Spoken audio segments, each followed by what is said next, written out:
Geralmente eu não faço isso, mas se colocasse de pé, vamos orar juntos. A gente já orou bastante hoje e estamos debaixo de uma unção poderosa de Deus. Mas eu quero nesse momento que você se una a mim nesse momento para a gente orar e pedir a graça de Deus, que sempre está presente, basta a gente usá-la. Amém? Pai, obrigado por essa manhã. Tudo que fizemos aqui, estamos pretendendo fazer, Senhor, tem como objetivo te glorificar, exaltar o teu santo nome. Nós te entregamos, ó Deus, todo louvor, toda glória, toda exaltação deste lugar, somente a ti, Jesus. E queremos agora que o teu Santo Espírito possa mover no nosso meio, falar em nossos corações, ministrar a cada um aqui presente, aqueles que nos assistem através dessa imagem. Que nesse dia, Senhor, o teu propósito possa ser cumprido em nossas vidas. É o que te pedimos em nome de Jesus. Amém. Tome seus assentos. Bem-vindos, você que nos assiste, você que estão presentes aqui. É um prazer ter vocês conosco hoje. É bom ver pessoas que eu já não vi há muito tempo. Júnior voltou do Brasil, fiquei feliz de te ver hoje na casa do Senhor. É um prazer grande ver o Daniel Mesquita aqui também. Muito bom te ver, meu amado. Deus abençoe vocês pela graciosa presença de vocês e nos deixa muito felizes. E é você que é membro dessa igreja e está conosco. Sexta-feira nós tivemos um culto tremendo aqui. Se você não participou nenhuma vez ainda esse ano de um culto de sexta-feira, eu te convido. Venha prestigiar os jovens nossos, estão fazendo um louvor maravilhoso. Muitos foram surpreendidos porque não sabiam que eles estavam nessa unção e nessa atmosfera tão gostosa de adorar a Deus juntos. E nas próximas sextas-feiras nós estaremos ainda com eles, porque eles estão fazendo pequenos grupos nas quartas-feiras, e nós decidimos unir a quarta e a sexta-feira para adorar a Deus, porque tínhamos a adoração na quarta, agora estamos fazendo a adoração da quarta na sexta-feira. Eu quero te convidar a você vir e ver como está lindo o trabalho que Deus está fazendo no meio dos nossos jovens, e nós só temos que nos alegrar. Criar os nossos filhos na casa do Senhor não é a garantia, mas é o melhor caminho que a gente pode dar, que eles vão dar bons frutos, amém? Glória a Deus. Hoje nós entramos na nossa terceira semana, nessa série que nós temos intitulado Vencendo as Nossas Fraquezas. Se você tem nos acompanhado, se não tem nos acompanhado, entre no nosso site, assista as mensagens. Estamos encorajando até aqueles que já assistiram, ouviram a mensagem, que volte novamente, reveja os pontos que foram trazidos, medite na mensagem que foi ministrada, e assim a gente vai poder continuamente estar nos livrando desse lado obscuro de nossas vidas, porque afinal de contas todos nós temos, não é verdade?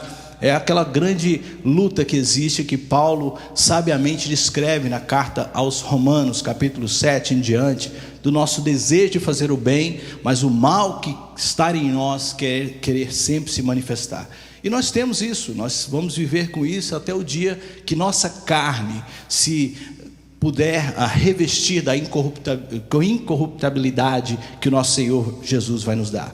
Aquele dia que nós veremos Ele face a face, nós seremos transformados num piscar de olhos, e aí sim poderemos dizer nunca mais as coisas da velha natureza. Até lá vivemos pela graça, pelo domínio de Deus e pela força do Espírito Santo agindo em nós através da sua palavra. Nós estamos diariamente mortificando a nossa carne, mortificando esse nosso lado obscuro e sujeitando ela a Deus. Hoje nós vamos falar então sobre um importante aspecto disso, que é o fermento. O título dessa mensagem, baseado no livro de Chuck Swindoll, é engraçado, eu fui falar o nome dele para mim mesmo e falei Chuck Snorrell. Já pensou que coisa se eu falasse aqui? Né? Ia ficar muito mal, né?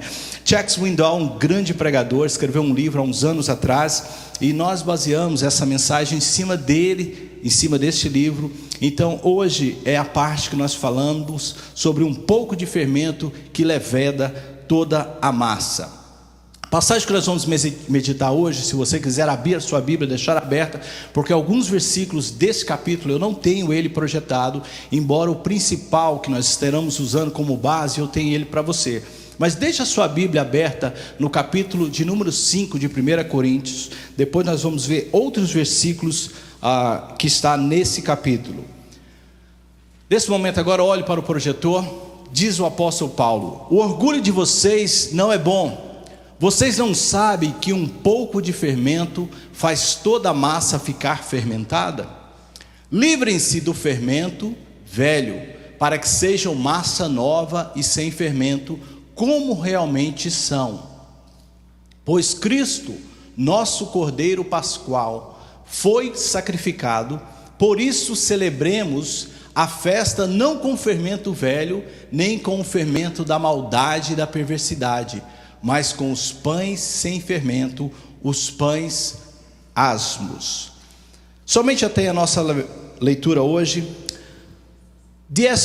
Moody disse o seguinte: o crente é a Bíblia do mundo, e alguns deles necessitam de uma revisão. Não saiu ali revisão, não sei porquê, mas uma revisão. A gente, quando compra uma Bíblia, você já deve ter observado que existem algumas versões revisadas para se adaptar às mudanças linguísticas que ocorrem naturalmente, para que as coisas do tempo que a Bíblia está sendo lida façam sentido. Então, por exemplo, se você tem uma Bíblia mais antiga, você já deve ter observado algumas vezes medidas sendo usado côvados para nós, sem muito fazer sentido. E uma Bíblia revisada, uma Bíblia mais contemporânea, ela tem o cuidado de trazer para nós um entendimento claro daquilo que a mensagem que está sendo falada possa fazer sentido para nós. E D.L. Moody disse o seguinte: a Bíblia do mundo somos nós. Diga-se de passagem que o próprio Paulo disse o seguinte em 2 Coríntios, você não precisa de abrir, capítulo 3, versos 2 a 3. Vós sois a nossa carta escrita nos nossos corações, conhecida e lida por todos os homens. Ou seja, nós, os cristãos, somos as cartas escritas para o mundo, lidas por todos, porque já é manifesta em vós a carta, Cristo, ministrada por vós e escrita não com tinta, mas com o Espírito do Deus vivo, e não escrita em tábuas de pedras, mas nas tábuas de carne do vosso coração. O mundo, a igreja tem um problema, não é que a gente é, de certa forma, excluída ou trazida perante a sociedade de lado. Pelo contrário, nós somos muito observados. Eu costumo dizer que o cristão é um relógio de parede. Todo mundo passa e vê se a gente está adiantado ou está atrasado. E as pessoas no cotidiano são relógios de pulso, só ela sabe como está a vida. Mas você, como um cristão, está sendo observado, queira você não, saiba, as pessoas estão sempre a te observar. Porque na verdade, quando nós ministramos a palavra, eles querem ver a palavra escrita em nossos corações. Eles querem ver e observar que efeito essa palavra tem feito em nossas vidas. E muitas vezes, infelizmente, a gente ouve testemunhos, de pessoas dizendo: se for cristão, se ser cristão significa ser como você, eu não quero ser. E às vezes, ou se referindo a outras pessoas. E aí a responsabilidade que nós temos de sabermos que somos a Bíblia que o mundo lê, de saber que é através das nossas vidas que nós iremos ministrar a outros. A questão da revisão que Moody se refere é essa revisão que eu e você precisamos de fazer. Há um perigo muito grande quando nós achamos que não temos que fazer mudanças em nossas vidas. Essa série, ela tem como objetivo mostrar a cada um de nós a necessidade de trabalhar nessas áreas obscuras nossas. Todos nós temos lá aquele macaquinho do passado, que é um gurilão na verdade, que se você abrir a gaiola, ele se transforma, ele toma o domínio sobre as situações cotidianas da sua vida. Às vezes você não ultrapassa os limites por causa da presença de Deus, por causa da submissão ao Espírito e por causa de continuamente estar trabalhando em cima disso. Mas todos nós temos, a gente costuma dizer que não pise no meu calo, Temos um calo em nossas vidas que não pode ser tocado. Mas eu sou transformado pelo poder do Espírito Santo, sou uma nova criatura, pela fé sim, mas todos nós temos que vigiar, amém? Temos que orar e vigiar, para que esse lado obscuro, para que esse lado natural da nossa carne, que já foi mortificada em Cristo, não tome lugar em nossas vidas. Precisamos estar constantemente vigiando. A igreja tem que deixar de ser simplesmente um livro sensacionalista. e passar a ser uma mensagem do Cristo ressurreto que transforma, que muda vidas. As pessoas têm que olhar para nós e dizer: quanta coisa vejo diferente na sua vida, coisas que glorificam ao Senhor, como Jesus disse, né? Quando ele falava aos seus discípulos, ele dizia: que haja em vós frutos, e frutos que glorificam o vosso Pai que está no céu. Que as pessoas possam olhar para você e falar: como você mudou, mas é para o lado bom, amém? É para o lado positivo, é para o lado que glorifica a Deus. Você está diferente, não na barriga, não nos cabelos que se foram, mas na mudança de atitude, no comportamento do dia a dia, né? Uma boa roupa, sim, é bom. Uma boa postura, sim, é maravilhoso. Mas Jesus diz que é aquilo que sai do coração que conta, é aquilo que está dentro de nós que conta, né? Vir para a igreja e ter essa cara de santo que a gente tem aqui é maravilhoso. Todo mundo consegue fazer. Quer ver? Tira uma foto, faz cara de santo. Todo mundo faz. Temos uma cara de santo. Mas na hora de conviver com você no dia a dia, essa santidade está aí, explícita, como nós conseguimos transparecer muitas vezes. É isso que nós precisamos, de saber que os olhos do Senhor estão em todos os lugares, e que as pessoas estão a nos observar. Hoje nós lemos uma passagem muito interessante em 1 Coríntios, capítulo 5. Paulo estava falando aos coríntios que estavam, passando por alguns problemas. A carta dos Coríntios é uma carta muito interessante, diferente das outras cartas apostólicas de Paulo. Algumas cartas, Paulo teologicamente trata a doutrina da salvação, como é o caso de Romanos. Paulo fala de certos comportamentos cristãos necessários nas nossas vidas, uma vez que fomos salvos, como é a carta de Gálatas. Mas a carta de Coríntios é uma carta que Paulo endereça a essa igreja com o propósito de tratar de problemas. Ou seja, uma carta para resolver problemas. Diga-se de passagem que a carta de Coríntios só foi escrita e só chegou até nós por causa desses problemas. Interessante, né? Se não fossem esses problemas, possivelmente nós não teríamos as cartas que foram escritas à igreja de Coríntios. E a gente não sabe quantas cartas foram escritas. Possivelmente 4, 3, certeza, mas que chegou até nós somente 2 cartas. E dessas cartas, Paulo tem como propósito tratar especificamente de 8 problemas que estavam ocorrendo na igreja de Coríntios. Paulo deixa bem explícito nos primeiros versos do capítulo 1, que foi informado a ele pela casa de Cléo, que naquela igreja estava tendo alguns tipos de comportamentos inaceitáveis para um cristão. E aí Paulo começa a tratar dos problemas. É interessante que, se você ler a carta dos Coríntios, no capítulo 1, e ficar só nos primeiros versículos, e você fechar sua Bíblia, você fala: que igreja maravilhosa, quero ir para lá. Uma igreja onde era enriquecida com todo tipo de sabedoria. Imagina, uma igreja sábia. Eu saio aí fora, e geralmente quando as pessoas se referem à nossa igreja e falam da liderança que existe sobre nós aqui nessa igreja, através do pastor Fernando, pastora Teresa, uma das grandes coisas que a gente ouve é: um homem muito sábio. É uma pessoa sábia, um homem muito inteligente. Pouco tempo atrás eu trouxe um convidado e saiu daqui dizendo: como seu pastor é inteligente. Eu falei: ele anda muito comigo, ele aprende. Comum. A convivência faz com que as pessoas fiquem inteligentes. E ela fez o que vocês fizeram, riram. Mas é uma característica que chama a atenção. A sabedoria, a forma sábia de lidar com as coisas. E a igreja de Coríntios era uma igreja muito sábia. E Paulo fala: eu dou graças a Deus por vocês, porque entre vós há uma sabedoria tremenda. E há uma outra forma de também a gente se alegrar com a igreja de Coríntios e querer ser parte dela. Diz que no meio da igreja de Coríntios não faltava nenhum dom. Era uma igreja que fluía nos dons espirituais. Paulo fala: não vos falta nenhum dom. Vocês são tremendos, vocês são sábios, vocês têm dons maravilhosos. É uma igreja fabulosa. E todo mundo que lê somente esses primeiros versículos vai falar: que igreja boa, quero ir para lá. Uma igreja onde o fluir do Espírito está acontecendo. Mas aí logo no primeiro capítulo, Paulo: mas foi me informado é bom esses fofoqueiros de vez em quando, irmãos. Sabia? Porque esse fofoqueiro traz à luz aquilo que às vezes está obscuro aos olhos do líder, não de Deus. Amém? Paulo era o líder daquela igreja. Paulo ficou mais ou menos 18 meses naquela igreja e fundou, estabeleceu ela com os fundamentos do Evangelho.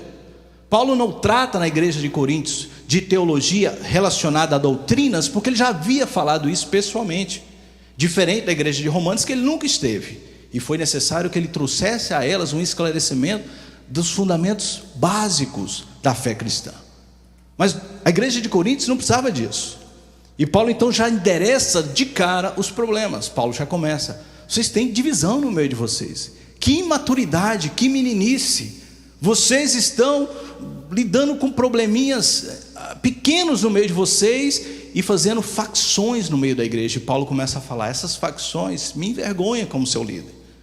Vocês estão dizendo, eu sou de Paulo, outros eu sou de Apolo, outro eu sou de Pedro, e outros eu sou de Cristo. E pode ter uma conotação dupla aqui, boa ou ruim. Podia ser um grupo que quisesse ser mais espiritual, mais sábio do que os outros, ou insubmissos à liderança, a gente não sabe. Mas Paulo fala: isso me envergonha. E aí Paulo começa a tratar os problemas. Então a igreja de Coríntios tinha vários problemas, problemas de divisão. Aí se você começa a ouvir os problemas, você fala: já não quero ir para essa igreja, né? Problema de imoralidade, gravíssimo. E é claro que você precisa de contextuar a igreja de Coríntios. Coríntios era um dos portos mais importantes daquela época.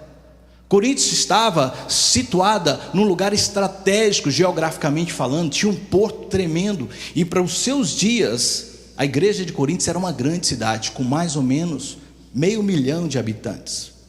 Pessoas de várias etnias e de vários costumes religiosos estavam naquela cidade constantemente. Era um grande porto, onde pessoas passavam, entravam e saíam, e os seus costumes faziam parte do quê? Da cultura daquela cidade. É na cidade de Corinto que existia o templo da Eufrodita, que era uma deusa totalmente dedicada ao prazer sexual. Imagine você que nesse templo existiam prostitutas escravas que ficavam na porta do templo, somente esperando a hora daqueles que queriam vir adorar esse Deus. E sabe como era feita a adoração, né? Dentro do templo, vocês já imaginaram. Essa malícia não sei nem de pôr no coração de ninguém, já tem, né? E ali era feito esses atos absurdos. E Paulo então, quando começa a falar com a igreja de Corinto sobre imoralidade, Paulo conhecia esse contexto da igreja. Paulo sabia os dias que eles viviam. Paulo sabia que muitos deles, é por isso que ele fala no capítulo 1, ele fala: pense de vocês como vocês eram antes da conversão. Muitos de vocês não eram sábios, muitos de vocês não tinham moral, muitos de vocês não tinham testemunho. Eu sei quem vocês são, eu vi de onde vocês vieram, mas isso não é desculpa, Paulo começa a falar, para que esses hábitos entrem em nós, entrem no meio da igreja. E Paulo então começa a tratar de um assunto muito comum para nós, que é o costume ou a cultura do mundo dentro da igreja. Mundo não é um lugar, irmão, mundo é uma cultura. É uma cultura que envolve, dependente do lugar geográfico. Pode ter mais do mundo dentro da igreja do que você imagina. E Paulo então começa a falar sobre esse importante aspecto, que é de remoção desses costumes, que ele chama aqui de fermento. Paulo fala: esses problemas que a igreja de vocês está enfrentando é porque vocês não estão removendo a velha maneira de ser. Vocês não estão tendo separação do lugar que vocês vivem. Sim, nós somos abertos a todas as pessoas. Sim, nós queremos que a prostituta, o drogado, o mentiroso, o idólatra entre e viva, habite no nosso meio, mas que seja transformado pelo poder do Evangelho. A mensagem era essa. Paulo falou: vocês precisam de ter uma revisão, usando as palavras de Moody. A igreja que é a Bíblia precisa ser revisada. Então o que Paulo está falando aqui é para a igreja. Todos nós precisamos de constantemente de passar por uma revisão, de ver se os nossos costumes, se os nossos atos, as nossas ações não estão de acordo com o mundo. Perceber se aqueles costumes que geralmente entram no nosso meio são aceitos de acordo com a palavra de Deus, porque às vezes são aceitos culturalmente, mas são contrários à palavra de Deus. Eu falei para você manter a sua Bíblia aberta no capítulo de número 5. Nós vamos falar do problema de Corinto. E o problema de Corinto, como eu disse para vocês, são vários, mas especificamente no capítulo 5, que nós lemos o contexto somente, quando Paulo fala: não é bom do orgulho de vocês, não é bom vocês estarem tão orgulhosos, e eu vou falar sobre esse orgulho, porque vocês precisam remover esse fermento. Massa que está em paralelo ou junto com o fermento vai se fermentar, e a gente vai falar sobre isso também. Mas qual era o problema do capítulo 5, que é diferente dos outros problemas de Coríntios, mas especificamente existia um problema?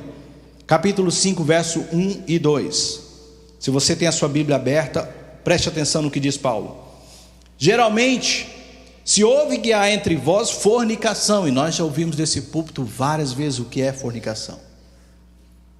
E fornicação tal, que nem ainda entre os gentios se nomeia, como é haver que abuse da mulher do seu pai. Estais ensoberbecidos, e nem ao menos vos entristeces por não ter sido dentre vós tirado quem cometeu tal ação. O problema aqui do contexto da passagem do verso 6 e 7, capítulo 5 de 1 Coríntios, era esse: havia um incesto dentro da igreja. E Paulo traz aqui sim um tratamento do problema, mas mais ainda, ele queria tratar a igreja, que não estava fazendo essa revisão no seu meio, que não estava cuidando do conceito verdadeiro e único do Evangelho, e estava deixando que hábitos mundanos entrassem no meio deles. E aí Paulo, para envergonhá-los, diz assim: o que vocês estão fazendo não é aceito nem entre eles, ou seja, nem entre os gentios, que é a palavra usada, aqueles que não têm os princípios que vocês têm, é aceito tal tipo de atitude. Eles repudiariam tal atitude, mas vós se soberbam, vós se orgulham de estar entre vós com essas pessoas. E Paulo fala assim: eu estou em choque. Nós poderíamos denominar esse capítulo de um capítulo de como lidar com escândalo na igreja, porque é isso que Paulo vai fazer aqui. Paulo está atônito do que ele está recebendo de informação através das pessoas que o trouxeram. Paulo, saiba de uma coisa: há um casal lá na igreja que é uma coisa absurda, Paulo. Ele falou: o que é?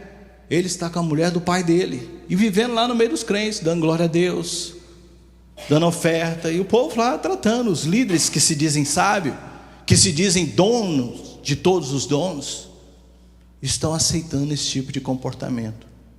Então Paulo precisa tratar com a igreja. O problema da igreja de Corinto, irmãos, era muito grave. A igreja tinha permitido que esse tipo de comportamento fosse aceito. E a gente precisa de fazer aqui um paralelo e um parêntese.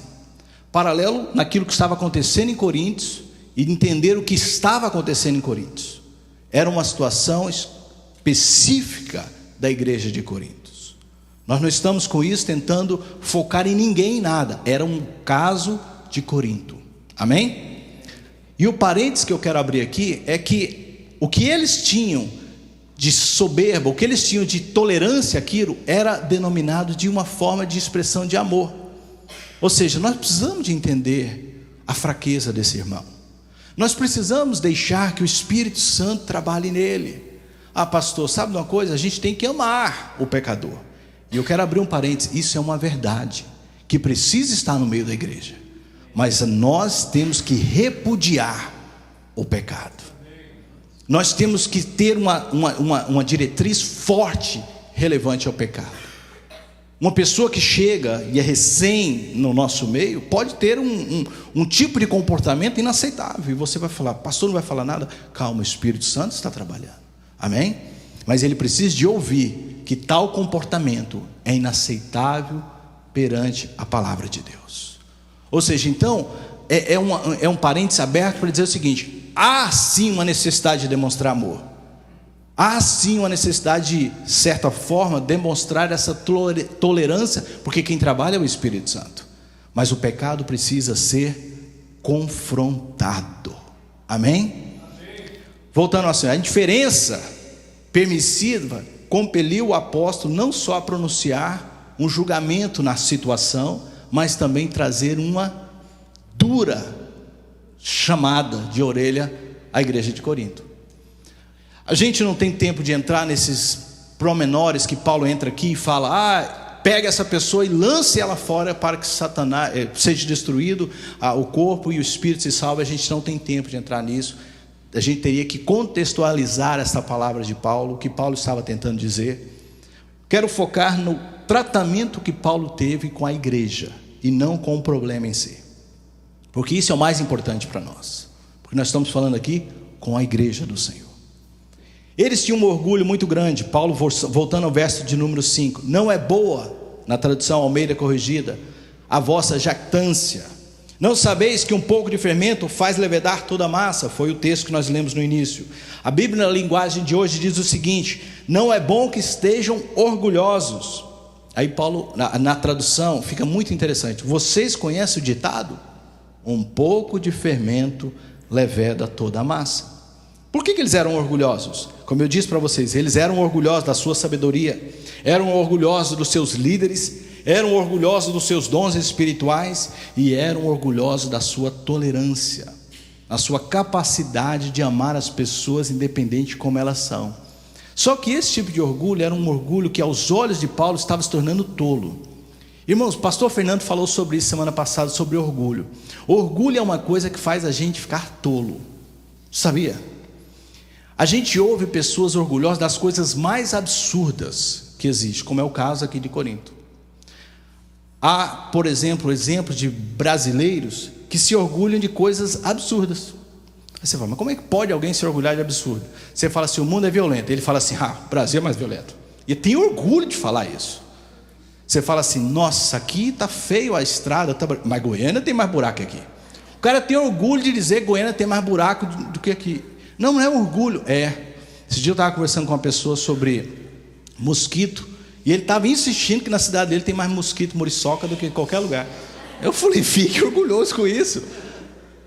Mas o orgulho faz a gente ficar, exaltar de coisas absurdas. E Paulo está dizendo para esses irmãos: vocês estão ficando exaltados com uma coisa absurda, que é a graça. A graça, como disse Steve Hill num artigo que ele escreveu na Carisma desse mês, colocar a graça, colocar qualquer doutrina acima de outras é um perigo.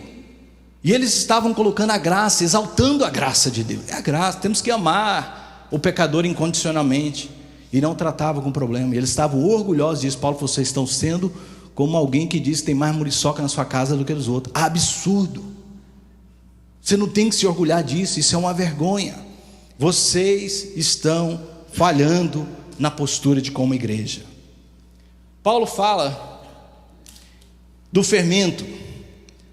A Bíblia da linguagem de hoje, assim como na Almeida corrigida, traz a ênfase do não primeiro. Diz: não é bom que estejam orgulhosos. Não, negativo colocado no início da frase, enfatizando a importância dessa repreensão. O tom é o mesmo que um pai utiliza para o seu filho, para corrigi-lo. Quando você olha e fala: não faça tal coisa, a ênfase do não no início da frase demonstra a importância de tal ato. E Paulo falou: vocês estão sendo tolos, se orgulhando desse amor.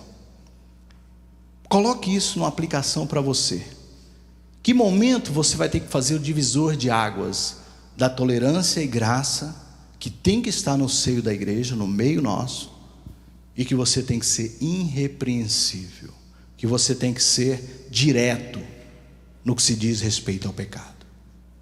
Que momento você vai dizer: daqui em diante eu não ando com você mais, esse tipo de comportamento é inaceitável, não para mim, porque eu sou pecador como você, mas para Deus. Amém, igreja? Este lugar eu não vou, essas palavras eu não digo, tal atitude eu não faço, e nem ando com os que fazem. Aí a gente colocaria o Salmo número 1 em contexto: não anda, não se assenta e não se detém no caminho de um pecador. Eu sou um homem reto, não pelas minhas obras, pois por aquele que me fez reto. É essa atitude que temos que ter.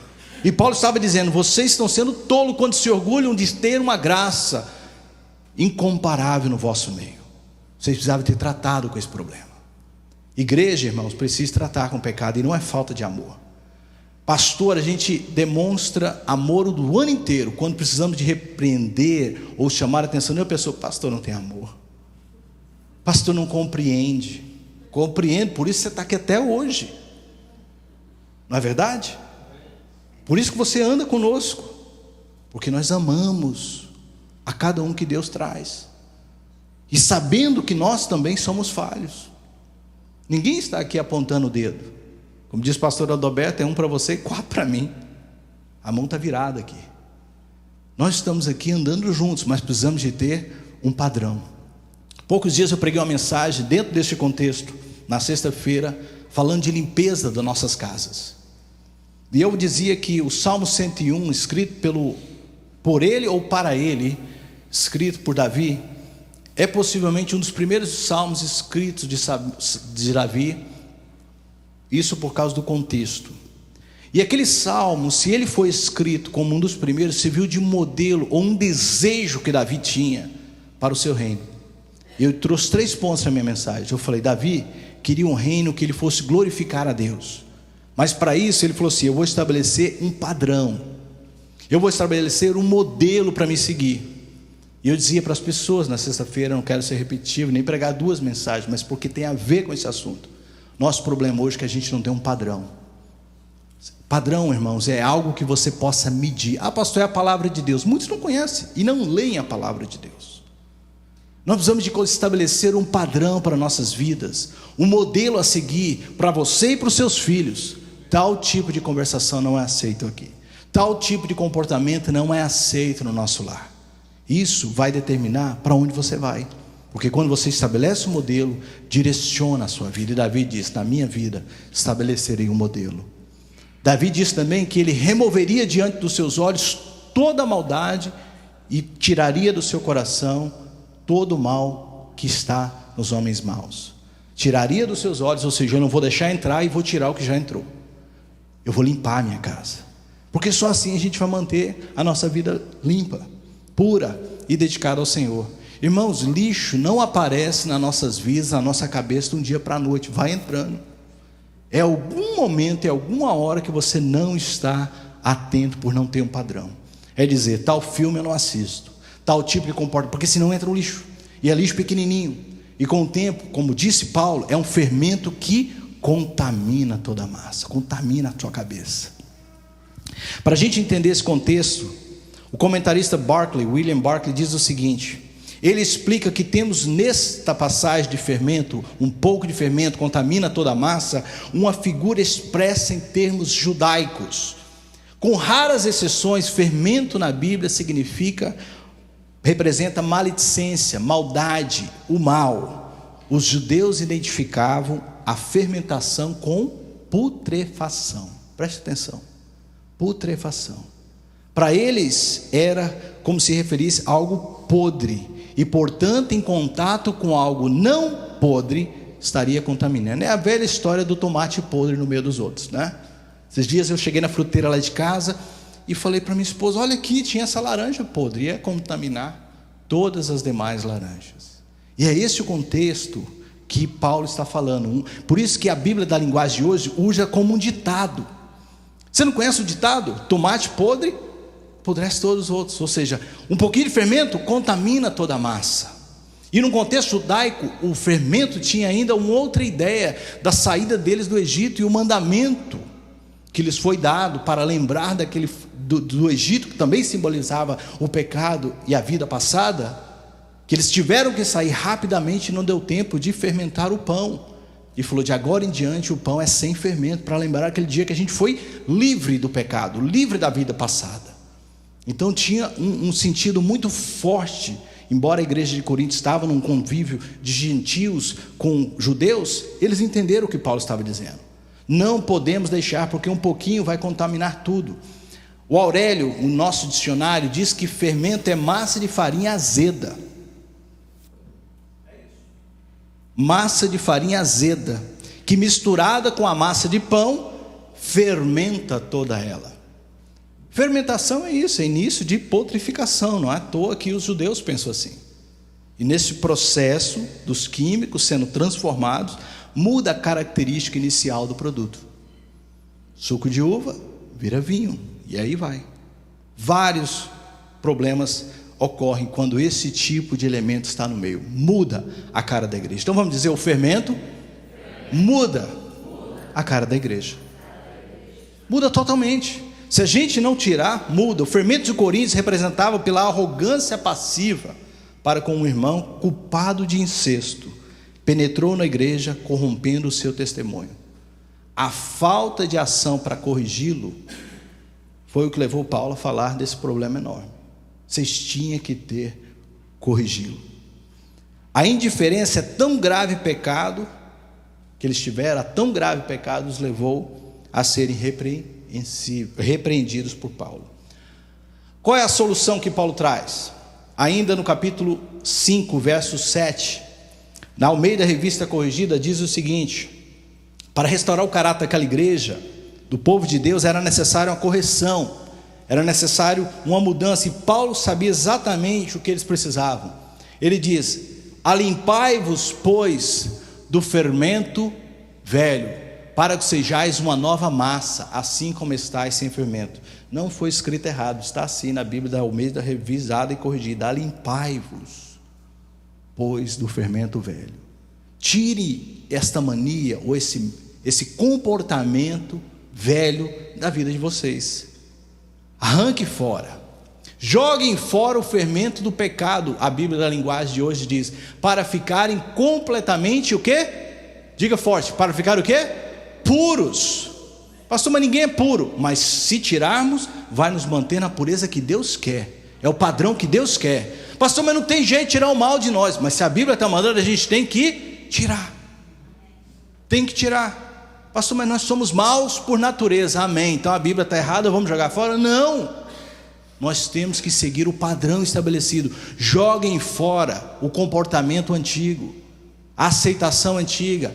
Aí ele diz: aí vocês serão como massa nova, sem fermento, como vocês que de fato são agora. Parece que Paulo está se contradizendo. Vocês são, mas não vivem como se fossem. Vocês já receberam, mas não estão desfrutando da liberdade, porque Cristo morreu, irmãos, não só pelos pecados passados, mas também os presentes e futuro, e do poder do pecado sobre nós. Quantos posso dar um amém? É o poder do pecado sobre nós. Ele venceu, não só perdoou, mas Ele te deu poder para vencer o pecado. Ele te deu a capacitação de viver uma vida pura, como diz o texto. Porque a nossa festa da Páscoa, aí Paulo diz que é a parte da solução, está pronta agora que Cristo, nosso Cordeiro da Páscoa, já foi crucificado, já foi morto. A solução que Paulo traz, mais uma vez Barclay nos ajuda a entender. Mais uma vez, o significado do pão pascual era o pão sem fermento, chamado em português de asmos. Mais do que isso, no dia anterior à Páscoa, havia um ritual muito importante no meio do povo judeu. Eles iam celebrar a Páscoa, eles tinham que fazer o seguinte: eles pegavam uma vela e andavam na noite anterior pela casa, procurando qualquer vestígio de fermento, porque não só não tinha que ter no pão, não tinha que ter nem na casa deles, e eles lançavam fora. Por isso que Paulo diz: joguem fora todo o fermento velho. Ou seja, não permita que nem esteja próximo daquilo que você quer demonstrar como puro. Irmãos, a coisa na sua vida é que você tem que ser radical. Pessoas que tiveram problemas com bebida, montam uma casa, tem um sonho de ter uma casa, e montam o que lá? Um bar. Para quê? Quer tentação o tempo todo, 24 horas, 24/7. Você é louco? Não, eu já estou forte, não bebo mais. Não brinque, irmão. Para que aquele barzinho lá debaixo da escada? É porque não tinha, é o único lugar da casa que não tinha nada. Eu coloquei um bar. Coloca um altar e vai orar. Já ouvi isso. Mas para que aquilo lá? Não tinha o que fazer aí. Mas eu não tinha esse do altar, vê agora. Um altar lá e vai orar lá. Você não cair em tentação. Entende? pessoa que tem problema com imoralidade, chegar na casa assim, cheio de pôster de mulher bonita, você está louco. Você não tem nem que ter aos seus olhos perto, nem perto de você. É limpar toda a tua casa. É colocar quem tem problema com pornografia, pedir para alguém, não você colocar, senão você sabe o password. Colocar no seu computador um código de proteção contra esse tipo de coisa.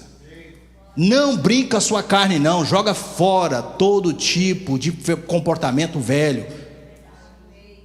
Aí você pode ficar sozinho na internet no seu computador, porque tem um código colocado lá, te ajudando. Mas isso é fraqueza, eu vou me expor. Todo mundo sabe que isso é pior, é depois descobrir que você caiu. Pior é descobrir que você não venceu, como a palavra de Deus diz para a gente vencer. Antes se expor abertamente que sou falho, mas quero andar reto, do que ter a vergonha de dizer que eu caí. Amém? Alimpai-vos, pois, do fermento velho, para que vocês sejais uma massa nova. E aí sim vocês vão celebrar, como disse Paulo, agora a nova festa do Cordeiro Pascual. A solução que Paulo traz é essa. Paulo usa essa figura, ele diz: o nosso sacrifício já foi feito, Cristo, e o seu sacrifício nos libertou do pecado, assim como Deus libertou os israelitas do Egito. Portanto, ele continua: o último remanescente do pecado, que ainda habita em nós, tem que ser tirado das nossas vidas, tem que ser tirado para fora e tratado como agora um corpo estranho, não faz parte mais de você. Quando você falar um palavrão, fala: ixi, que bicho é esse que entrou? Que pensamento é esse? Isso não faz parte da sua natureza, não combina com o Espírito Santo. Se você deixar uma influência maligna na sua vida, vai contaminar tudo. É só um palavrãozinho, mas esse bicho cresce. É só uma olhadinha, isso muda, torna-se comportamentos. Jesus falou: tudo que entra, não é isso? Sai. O problema é o que sai do coração do homem, e saiu porque entrou. Você tem que vigiar, e aí celebrar. Nos olhos de Deus, cada indivíduo que confia em Cristo é declarado sem fermento. Isso é maravilhoso, irmãos. Todos os pecados instituídos estavam na glória de Deus, mas nós fomos, como diz o Romanos capítulo 8, verso 1, agora já não há nenhuma condenação para os que estão em Cristo Jesus. Já não há mais condenação. Nós somos sem fermento, mas nós tínhamos fermento, mas em Cristo, o nosso Cordeiro Pascual, nós fomos libertos dessa força. Não há ninguém que pode te condenar mais. O único que tinha autoridade, o juiz, te condena, te declara inocente, sem culpa, puro. Mas precisamos de manter limpos. Santidade é algo, irmãos, que vai por toda a vida. Celebrando a festa, como disse Paulo. Paulo conclui recomendando à igreja: porque celebremos a festa, pois então celebremos a festa, vamos festejar, vamos viver uma nova vida, não com o fermento velho, nem com o fermento da maldade e da malícia, mas com os asmos da sinceridade e da verdade. Amém? Com o novo pão, com o novo produto que agora você recebeu de Deus. Você antes tinha isso que te contaminava, mas agora você recebeu de Deus algo novo, que te purifica e te dá condições de celebrar uma nova festa. Há condições de você viver uma nova vida, senão Deus não havia nos instruído assim. Deus não quer que você chegue no céu quase que na última, sabe, carregando um peso, arrastando, aí agora chegamos, jogou e entrou. Não, é em vitória, amém? É pisando cada dia na cabeça daquele que queria te manter escravo, e dizendo: mais um dia sem pecado, mais um dia para o Senhor, glorificando a Deus. O mundo pode olhar para mim, porque eu glorifico aquele que está no céu. Ai, que peso, que responsabilidade, pastor. Irmãos, isso é um prazer, é uma glória sem precedentes, que nós precisamos de desfrutar. Ele saiba no mundo saber: não há culpa, não há condenação, não há nada que me detém, e há o poder do Espírito Santo e da palavra que me ajuda a viver uma vida santa. Cristo já morreu para que eu pudesse ter vitória. Vamos então celebrar o que era um ritual para os judeus, da limpeza da casa, Tirar o fermento agora se tornou algo também, uma realidade para todos os cristãos. Vamos celebrar, vamos sair de vez em quando na nossa vida com a lanterna do Espírito, procurando qualquer tipo de fermento. Pense aí agora, o que está na sua vida que você precisa tirar? Fazer uma revisão. Você quer celebrar com Cristo? Quantos querem? Uma nova vida, é um novo tempo. Vamos sair procurando. O que está na minha vida? É ter a coragem, talvez, de um cônjuge olhar para o outro e falar assim: bem, o que eu preciso tirar da sua vida? Ela fala: é coisa pra caramba. É sério, é pessoas próximas de você que te conhecem. Que comportamentos não combinam com Cristo na minha vida? Que comportamentos existem em mim que não glorificam a Deus? E quem te ama vai falar a verdade, amém? Amigo e pessoas que te amam, diz o que você precisa, não o que você quer. Pessoas que estão do seu lado, que estão com você concordando em tudo, sai fora. Ande com pessoas que de vez em quando discordam de você, que pensam diferente de você, que às vezes vai bater de frente com você e é teu amigo. Eu gosto dessa diferença de mulher e homem, né? Mulher chega uma para outra: oi linda, tudo bem, cara? Nossa, você está maravilhosa, magra, emagreceu, né? Vira as costas, chata, toca a roupa, ficou até mais bonita. E fala mal da outra até, né? Homem chega: e aí, maluco, tudo bem, feioso? Careca, hein, rapaz? Barrigudo, tal, vira as costas. Pô, esse cara é gente fina. Diferente. A gente fala um monte de besteira pro cara e fala: esse cara é 10. A mulher fala um monte de elogio e vira: bruxa. Verdade. Verdade ou não é? Nós precisamos de ser transparentes com aquelas pessoas que a gente ama. As mulheres não gostou não, mas é verdade. Fala que tá linda, gostou da roupa, do cabelo, tal. Na hora que vira, fala: você viu que horror? Nós precisamos ser transparentes, falar para as pessoas que a gente ama a verdade. Irmão, isso não, faz isso não. Irmão, não fala assim não. Irmão, não brinca com isso não. Irmão, não vai em tal lugar não. Pessoas que vão te ajudar a tirar fermento da sua vida. Esses te amam. Esses querem o seu bem. A Bíblia da linguagem de hoje traz: vamos comemorar a nova Páscoa, não com pão que tem fermento, fermento velho do pecado e da moralidade, mas com o pão que não tem fermento, o pão da pureza, pão da verdade. Celebrar a festa então é nos manter livres do pecado representado pelo fermento. É isso. Isso é chamado de uma festa. Celebrar uma festa. Lembramos de duas coisas importantes, dois princípios importantes. E as mulheres, também os homens que fazem parte desse tipo de contexto, vai me entender. É muito mais fácil limpar a nossa vida, mais difícil limpar a nossa vida do que mantê-la limpa. E o princípio é o seguinte: é mais difícil você querer limpar uma casa que limpa uma vez por mês do que limpar uma casa que você limpa semanalmente. Uma casa que você está constantemente limpando, quando vai fazer a próxima limpeza é mais fácil do que uma que você, depois eu limpo. A sua vida é muito mais fácil de mantê-la limpa se você constantemente parar e falar: é tempo de fazer uma limpeza. É tempo de refletir, de deixar a palavra de Deus iluminar o que está obscuro no meu coração, de me mostrar meus lados obscuros, ser exposto à verdade, para que ela possa me transformar e me libertar. A palavra de Deus, irmãos, quando as pessoas ficam chateadas: o pastor pregou tudo para mim. Não é, irmão. A palavra de Deus tem um poder tremendo. Sabe o que ela faz? Ela mostra a sua cara. Se você não gostou, I cannot do nothing for you. I can't. Não posso fazer nada por você. A palavra de Deus reflete aquilo que você é. E se dói de vez em quando, trabalha nisso, conserta, muda, transforma. Ser liberto pelo poder da palavra. Amém? Construa um novo ser no hábito de estar sempre se limpando. Segunda coisa, periodicamente é necessário uma limpeza completa. Mesmo que você faz limpezas constantes, de vez em quando você precisa fazer um deep clean. Quantos já fizeram? Você já viu quando você faz uma limpeza profunda na sua casa, o tanto de lixo que você acha?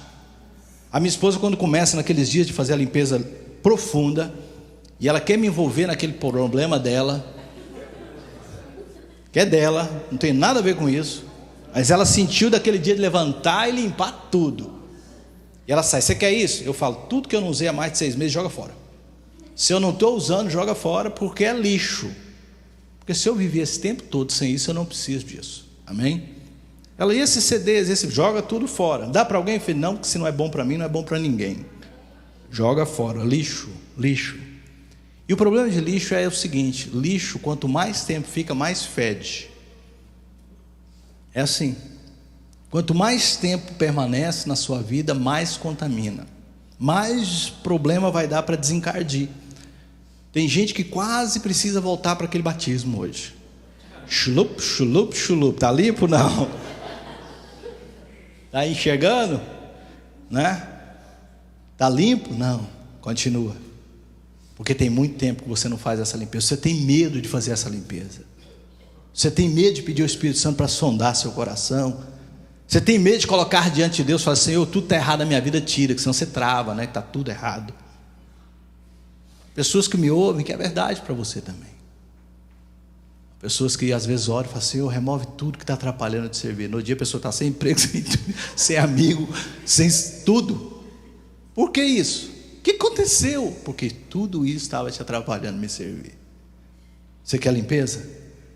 Você quer ser alguém que vai celebrar com o Senhor? Limpe a sua vida constantemente.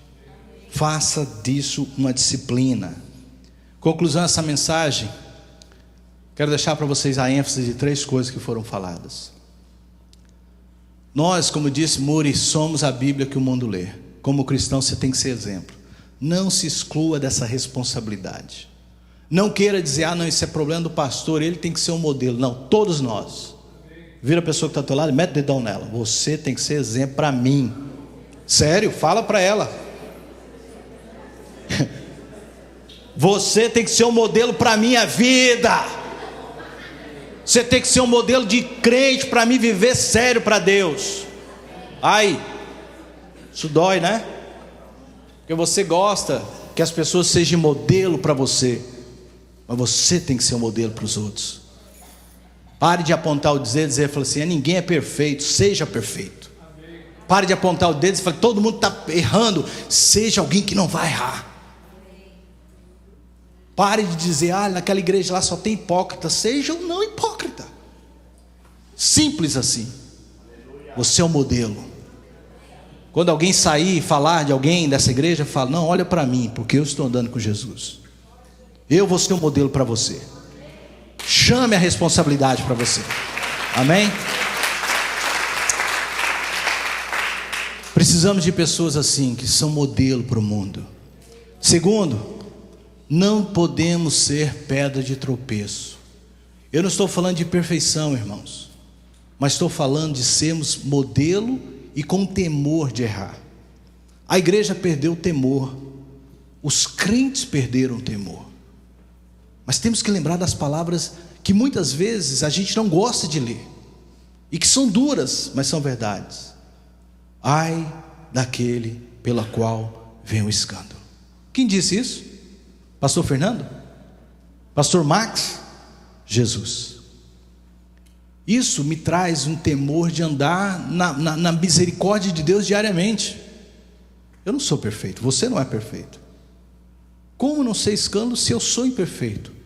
Estando constantemente mantendo a minha casa limpa, celebrando com Deus um novo pão, o pão sem fermento, o pão da nova vida, o pão que não comete as coisas do velho homem, para que eu não venha fracassar, para que eu não venha trazer escândalo ao meu Senhor.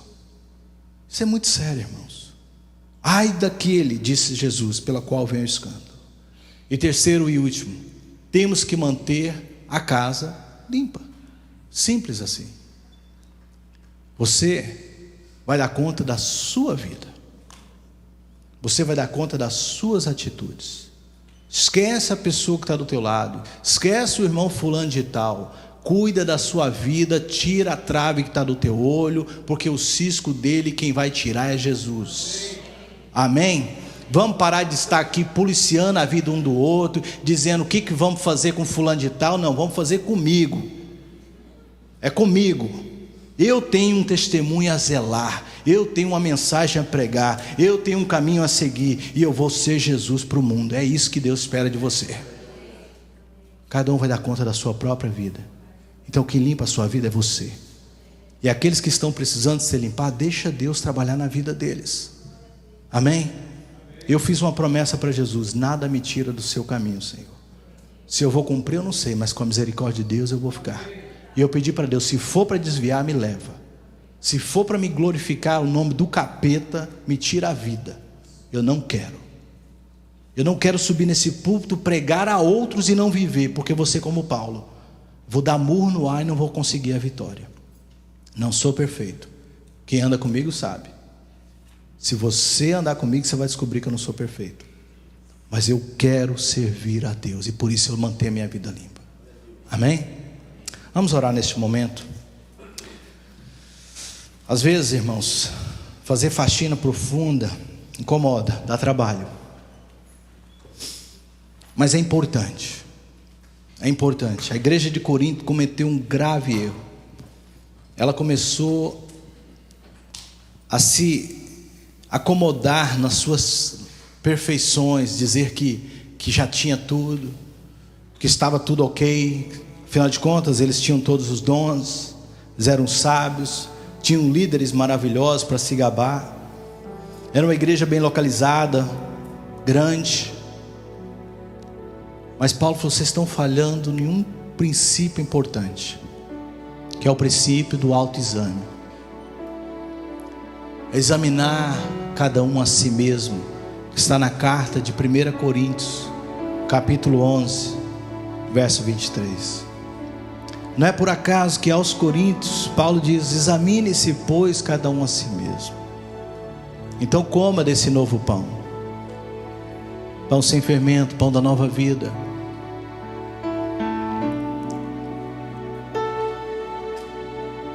Peça o Espírito Santo para Ele apontar na sua vida o que precisa ser tirado. Peça a Ele força para aquilo que Ele já mostrou que precisa ser tirado. Peça a Ele condições de você recomeçar de novo depois que isso já foi tirado. Também tire o peso da culpa, da dor, porque Jesus não veio condenar. Essa série de mensagens não tem como propósito pressionar ninguém, pelo contrário, ela tem como propósito nos ajudar a chegar além. Porque nós não queremos correr essa carreira toda e chegar no final dela sermos excluídos da coroação. Por isso todos nós nos enquadramos. Todos nós precisamos prestar contas a Deus. Eu quero abrir esse altar, ninguém vai orar por você. Pastores, líderes, vão estar todos também fazendo esse autoexame. É o início talvez de uma limpeza profunda para alguns, e outros é manutenção. Mas eu queria que você procurasse um lugar agora nesse altar. Enquanto nós cantamos rendido estou, pode ser? Rendido estou, Senhor, para que o Senhor transforme. Eu queria que você procurasse um lugar. Você que nos assiste, Deus te abençoe. Onde você está, procure um momento agora de consagração, de entrega ao Senhor, de autoexame, de pedir a Deus que remova do teu coração. Não se engane, deixa Deus te ajudar. Pai, nós queremos nessa manhã, Senhor, sermos ministrados pelo teu Espírito. Queremos, Senhor, nesta manhã, Senhor, receber do Senhor essa capacitação do novo fermento, Pai.